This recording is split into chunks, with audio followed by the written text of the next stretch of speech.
السلام علیکم ورحمۃ اللہ وبرکاتہ۔ اہدنا ٹی وی پر میں فیاض الدین آپ کا خیر مقدم کرتا ہوں۔ آپ کی ملاقات ہم ایک علمی شخصیت سے کر رہے ہیں۔ ہم جس شخصیت کے پاس بیٹھے ہیں آپ کا نام محمد عارف ہے اور درس و تدریس سے 30 سال سے غالباً ان کا تعلق رہا ہے۔ سر، جس طرح کہ ہم نے اپنے ناظرین کو یہ بتایا کہ آپ کا جو تعلق ہے وہ درس و تدریس سے رہا ہے، تو ظاہر سی بات ہے کہ آپ کی دینی تعلیم بھی ماشاءاللہ بڑی اچھی ہے۔ تو اس بارے میں، اپنی دینی سفر میں اپنے اساتذہ کے بارے میں ہمارے ناظرین کو کچھ بتائیں۔ ہاں جی، شروع میں نے ناظرہ قرآن مجید پڑھا تھا قاری صالح محمد صاحب سے، پھر اس کے بعد میں نے ترجمہ قرآن مجید یہ سورہ یوسف سے لے کر آخر تک، یہ 87 میں ڈسٹرکٹ خطیب رہے ہیں شفیق الرحمان صاحب، یہ عشاء کے بعد پڑھایا کرتے تھے خیال میں، ان سے پڑھا ہے۔ اور پھر 88 میں دورہ تفسیر کیا تھا عزیز الرحمان کوٹی صاحب سے، جو خیال میں اوپر والی خیال میں پڑھایا کرتے تھے۔ تو پھر باقی کتابیں میں نے ضیاء المرسلین صاحب سے فقہ کی کچھ کتابیں پڑھی، اور دوسرے اساتذہ جو تھے مدرسے کے، ہمارے اسکول کے ساتھ رہتے تھے، تو ان سے بھی استفادہ کیا، جیسے مجموعہ نوامیر اور یعنی کہ نور الہضا۔ تو یہ مختلف اساتذہ سے میں نے پڑھا ہے، اور اللہ تبارک تعالیٰ نے اس سے کافی فائدہ دیا ہے، اور خود بھی مطالعہ کرتا ہوں ہمیشہ، سیرت کے موضوع پر، تاریخ کے موضوع پر، احادیث، تفاسیر، اور یہ ہر قسم کی کتاب، کوئی بھی کتاب ہو اسے میں بڑی شوق سے پڑھتا ہوں۔ اور آج کل بھی میں سیرت کی ایک کتاب پڑھ رہا ہوں، کاروان نبوت، تو بڑی اچھی کتاب ہے۔ علمی کیفیت اپنی بڑھانے کے لیے مختلف یعنی کہ کتابوں سے رہنمائی حاصل کرتا رہتا ہوں۔ اچھا، باقاعدگی سے سوالات کا سلسلہ شروع کرتے ہیں۔ سر، سب سے پہلا سوال میرا آپ سے یہ ہے کہ رواداری کیا ہے؟ رواداری کا معنی ہے کہ لحاظ رکھنا، پاس رکھنا، یہ اس کے معنی ہے، لیکن مختلف معنی ہیں۔ تو یہ ٹھوس معنی جو لغات کے اندر ہیں یہی ہیں۔ تو اس میں یہ ہے کہ دوسرے کا خاص خیال رکھنا، دوسرے مذاہب، مسالک، دوسرے معاشرے کے لوگوں کا، مختلف نظریات کے لوگوں کا خیال رکھنا، اور ان کے ساتھ اچھا رویہ اختیار کرنا۔ یہ رواداری کا بنیادی مقصد یہ ہے کہ تاکہ وہ آدمی معاشرے کے اندر ایک اعلیٰ کردار ادا کرے، تاکہ دوسرے لوگ اس کے کردار سے متاثر ہو کر یعنی کہ وہ بھی یعنی کہ اپنے اندر اچھائیاں پیدا کریں۔ ہم یہ کہہ سکتے ہیں کہ دوسروں کے مختلف ہونے کے حق کو تسلیم کرنا۔ ہاں، دوسروں کے مختلف ہونے کے حق کو تسلیم کرنا چاہیے، کیونکہ اگر ایک آدمی کے ساتھ آپ کے نظریات نہیں ملتے، مختلف ہیں، تو آپ کم از کم اپنی جو معافی ضمیر ہے وہ اس کو سمجھائیں۔ اگر وہ نہیں سمجھتا تو آپ ضد اور ہٹدھرمی میں نہ رہیں، بلکہ اس کے ساتھ اس کو برداشت کریں، یعنی کہ یہ اچھی بات ہے۔ شکریہ۔ اگلا سوال میرا آپ سے یہ ہے سر کہ اختلاف اور افتراق میں کیا فرق ہے؟ اختلاف یہ ہے کہ اختلاف تو آپ کا باپ بیٹے کا ہو سکتا ہے، بھائی بھائی کا ہو سکتا ہے، کسی بات پر ہو سکتا ہے، اور اس میں جدائیاں نہیں ہوتی، یعنی کہ دور نہیں ہوتے، علیحدگی نہیں ہوتی، اس میں مذاکرات، بات چیت ہوتی رہتی ہے۔ لیکن افتراق کے معنی جدائی، علیحدگی اختیار کر لینا۔ تو علیحدگی اختیار کرنے سے نقصان ہوتا ہے، کیونکہ اگر آپ ایک شخص سے مذاکرات، بات کرنے میں علیحدگی اختیار کریں گے تو پھر وہ آپ کا یعنی کہ ہمیشہ سے بات کرنے کا جو دروازہ ہے وہ بند ہو جائے گا۔ جب وہ دروازہ بند ہو جائے گا تو پھر آپ اپنی بات نہیں سمجھا سکیں گے اور اس کی بات بھی نہیں سن سکیں گے۔ تو اس وجہ سے پھر مزید آگے یعنی کہ افتراق پیدا ہوتا رہے گا۔ سر، ہر معاملے میں دنیا تشدد کی طرف بڑھ رہی ہے، کیا کہیں گے؟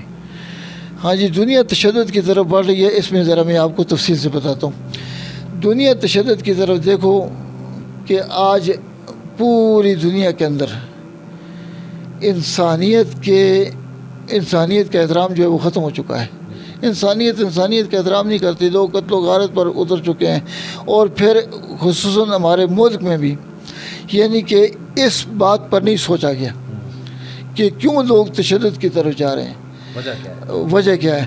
اصل وجہ یہ ہے کہ ہمارے جو 75 سال ہونے کو ہیں پاکستان بنے ہوئے، اور ان 75 سالوں کے اندر ایسا کوئی نصاب ترتیب نہیں دیا گیا سکولوں کے اندر، نہ ہی مدارس، دینی مدارس کے اندر، کہ لوگ یعنی کہ ایک دوسرے کو برداشت کریں اور تشدد کی راہ پر نہ چلیں۔ اور پھر دیکھیں جتنے سکول ہیں پرائیویٹ، ہر ایک کا نصاب علیحدہ علیحدہ ہے۔ پہلے لوگ مذہبی طور پر تقسیم ہوئے تھے، اب لوگ دنیاوی تعلیم کے لحاظ سے بھی تقسیم ہو چکے ہیں، اور پھر ایک دوسرے کے ساتھ ضد اڑدرمی اور یعنی کہ تشدد کے راستہ اختیار کرتے کرتے اب یہاں تک یہ بات پہنچ چکی ہے کہ وہ دوسرے ایک دوسرے کو وکیل سمجھتے ہیں، تو یہ بات نہیں ہونی چاہیے۔ اچھا سر، اسی سے ملتا جلتا ایک سوال یہ ہے کہ اختلاف میں تشدد ٹھیک ہے؟ نہیں ہے، یہ تشدد نہیں ٹھیک ہے، اختلاف میں تشدد نہیں ٹھیک، افہام و تفہیم کا معاملہ ہونا چاہیے، تاکہ ہاں مکالمہ کرنا چاہیے، تاکہ دوسرے کو اچھے انداز سے اپنی جو اندر کی بات ہے، معافی ضمیر جو ہے، وہ صحیح طریقے سے بیان کر سکے اور اس کی بات کو سن سکے۔ سر، ہم جس سماج میں رہتے ہیں، ہم معاشرے میں رہتے ہیں، ہم مختلف نظریات رکھتے ہیں، تو ہمیں اپنی بات کرنی ہے دلائل کے ساتھ۔ تو میرا سوال یہ ہے کہ جس بات کو ہم حق سمجھتے ہیں، میں اگر کسی بات کو حق سمجھتا ہوں تو اس کو کیسے دوسروں تک پہنچائیں؟ وہی جس بات کو بھی ہم میں مثال حق سمجھتا ہوں، میرا کام ہے کہ اس کو دلائل کے ساتھ دوسرے کو سمجھاؤں۔ اگر وہ اس کو تسلیم نہیں کرتا تو مجھے اس پر زبردستی نہیں کرنی چاہیے، کیونکہ اللہ کا حکم ہے لا اکراہ فی الدین۔ تو جب اللہ نے جب کہا دیا زبردستی نہیں کرنی، تو مجھے بھی اس میں زبردستی نہیں کرنی، اپنے دلائل، اپنی باتیں، اپنا پورے طور پر جو میرے پاس یعنی کہ مواد ہے اس کو پہنچا دوں، سمجھا دوں۔ اگر پھر بھی وہ نہیں مانتا تو پھر ہم یعنی کہ خاموشی اختیار کرنی چاہیے، اس کے بلکہ دل میں ہمدردی رکھنی چاہیے کہ بھائی ایک بات کو میں حق سمجھتا ہوں اور یہ آدمی اس کے خلاف ہے، تو مجھے نرمی کے ساتھ اس کے ساتھ بات چیت جاری رکھنی چاہیے۔ ٹھیک ہے، شکریہ۔ اسلامی نقطۂ نظر سے قرآن کی دعوت کیا ہے؟ قرآن مجید کی دعوت یہ ہے، قرآن مجید کو پڑھا جائے، سمجھا جائے، اس پر عمل کیا جائے اور یہ دوسروں تک پہنچایا جائے۔ اور قرآن مجید کی دعوت یہ ہے کہ لوگ ایک اللہ کی عبادت کریں اور اس کے ساتھ کسی کو شریک نہ کریں، اور اللہ تبارک تعالیٰ کے احکامات کو مانیں، اور اللہ تبارک تعالیٰ کے احکامات میں کسی قسم کی لیت و لال نہ کریں، کیونکہ اللہ تبارک تعالیٰ کے بتائے ہوئے احکامات کے اندر اگر انسان نے لیت و لال کی تو اس کا دنیا اور آخرت کے اندر نقصان ہوگا، اور اس نقصان سے بچنے کے لیے اسے قرآن مجید کے دعوت کو سمجھنا، اس کے مطابق اس پر عمل کرنا، اور پھر اس پر مکمل یقین رکھتے ہوئے اپنی زندگی گزارنا، یہ اپنی زندگی کا ایک مقصد بنا دیں، ماٹو بنا لیں۔ سر، مروجہ نظام تعلیم سے کیا ہمارے معاشرے کی اصلاح ممکن ہے؟ کیا کہیں گے؟ مروجہ نظام تعلیم سے بالکل ہمارے معاشرے کی اصلاح ناممکن ہے۔ کیوں کہ یہ جو مروجہ نظام تعلیم ہے، اس کے ساتھ اسلامی تعلیم کا بالکل کوئی نظام نہیں چل رہا۔ یعنی کہ اسلام، دیکھو میری بات سنو، یہ جو نظام تعلیم ہے اس کے یہ دوسرے لوگوں کے بنایا ہوا نظام تعلیم ہے، تو اللہ تبارک تعالیٰ کے رسول تو ہمارے لیے نظام تعلیم پورا ضابطہ یاد لے کر آئے ہیں، اور وہ ایسا نصاب لائے، 10 تک کا نصاب ہے، اس کے اندر کسی قسم کا رد و بدل نہیں ہو سکتا۔ اب جو ہمارے معاشرے کے اندر تعلیم دی جا رہی ہے وہ ایسا ہے کہ لوگوں کو دیکھو اللہ کی عبادت، اللہ کے احکامات ماننے کی طرف پوری توجہ دلانا، ان کی تعمیر کرنا، یہ ہمارے نصاب کے اندر نہیں ہے۔ ہمارے مدارس کے جو اسکولوں کے اندر تعلیم دی جاتی ہے ان کے اندر یہ چیزیں نہیں ہیں۔ اگر اس کے ساتھ ساتھ یہ قرآن و سنت کی تعلیم بھی چلاتے تو آج معاشرہ ترقی کرتا۔ دیکھو آج معاشرے کے اندر چوری ہے، ڈاکے ہیں، رشوت ہے، ظلم ہے، قتل و غارت ہے، اور پھر ہر جگہ ظلم و جور کے یعنی کہ جھنڈے بلند ہیں، بے حیائی عام ہے۔ تو اس کو یہ ہمارے اسکولوں کے اندر جو تعلیم دی جا رہی ہے اس کے اندر تو کوئی ایسی رکاوٹ نہیں ہے، کوئی تمیز نہیں ہے۔ اسلام مکمل ضابطہ یاد ہے، اور وہ انسان کو زندگی گزارنے کا مکمل سلیقہ سکھاتا ہے، اور وہ دیکھو اسلام میں مکمل یہ ضابطہ یاد ہونے کا ایک بہت بڑا ٹھوس ثبوت یہ ہے کہ اللہ تبارک تعالیٰ نے کتابیں بھیج کر 7 انبیاء بھیجے ہیں تاکہ وہ اللہ کے بتائے ہوئے احکامات کو ان پر عمل کر کے ماڈل کے طور پر دنیا کے سامنے پیش ہوں، تاکہ دنیا ان کو دیکھ کر اپنے سارے معاملات ان کی زندگی سے حاصل کر کے زندگی گزارے اور ان کی دنیا بھی کامیاب اور آخرت بھی کامیاب۔ ورنہ یہ جو آج نظام چل رہا ہے اس میں تو ہمارا دنیا بھی لٹ گئی اور آخرت بھی برباد ہے۔ تو اس سے بربادی سے بچنے کے لیے ہمیں قرآن و سنت کی تعلیم کی طرف لوگوں کو راغب کرنا پڑے گا، ترمیم کرنا چاہیے، ترمیم کرنی چاہیے اس نصاب کے اندر، تاکہ لوگ ساتھ ساتھ قرآن و سنت کی تعلیم حاصل کر کے جائے، اور جو آدمی قرآن و سنت کی تعلیم حاصل کر کے جائے گا وہ ایک معاشرے کا اچھا اور مخلص انسان بنے گا۔ دیکھو اس کی چوری کرنے کے جو اللہ تبارک تعالیٰ نے چوری سے منع کیا ہے، برائیوں سے منع کیا ہے، بے حیائیوں سے منع کیا ہے، تو قرآن و سنت کے احکامات تو اس کے دل و دماغ کے اندر ہوں گے، وہ بچتے ہوئے زندگی گزارے گا۔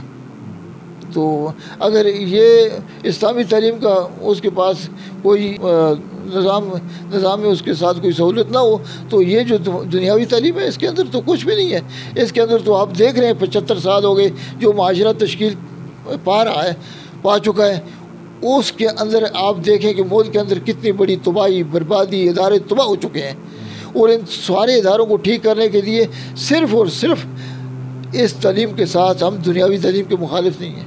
یہ تعلیم سائنس کی تعلیم حاصل کی جائے اور جغرافیہ کی تعلیم حاصل کی جائے، میتھ پڑھا جائے، یہ سارا کچھ پڑھنے کے ساتھ ساتھ اللہ کی کتاب اور اس کے پیارے نبی کریم صلی اللہ علیہ وسلم کی سنت کو بھی سیکھا جائے، اور تاکہ لوگوں کو پوری توجہ اور اس میں سیکھ کر حاصل کر کے پوری دنیا کے سامنے ایک ماڈل کی صورت میں پیش ہو۔ ٹھیک ہے، ادھر ایک سوال پیدا ہوتا ہے، نصاب پر آپ نے تنقید کی، کنسٹرکٹیو بات کی، ٹھیک ہے، جو مدارس ہیں ان کے نصاب کے متعلق کیا کہیں گے؟ آپ کو کیا سمجھتے ہیں اس میں ترمیم کے حوالے سے، یا وہ ٹھیک ہے اپنی جگہ پہ؟ نہیں جی، دینی مدارس کے اندر بھی بہت بڑی کمزوری ہے۔ دینی مدارس جو ہیں، دیکھو ہم نے مدارس دیکھے ہیں، دینی مدارس کے اندر بھی یہ کمزوریاں ہیں، کیونکہ ان کے نصاب کے اندر جو وہاں نصاب پڑھایا جاتا ہے وہ جدید تقاضوں کے مطابق نہیں ہے اکثر مدارس کے۔ ہاں ابھی کچھ مدارس ایسے ہیں جن میں جو نصاب پڑھایا جاتا ہے وہ جدید تقاضوں کے مطابق ہے، اور اس سے پہلے جو تھا وہ تو اکثریت ایسی تھی کہ وہ جدید تقاضوں کے مطابق نہیں تھا، اور اسی لیے معاشرہ ڈوب چکا ہے کہ ہماری جو سکولز کے طلباء ہیں اور جو مدارس کے طلباء ہیں ان کے اندر بہت دوریاں پیدا ہو چکی ہیں، اور اب اسی وجہ سے دنیا تشدد کی راہ کی طرف جا رہی ہے۔ کیوں کہ یہ ان کو برداشت نہیں کر سکتے اور وہ ان کو برداشت نہیں کر سکتے۔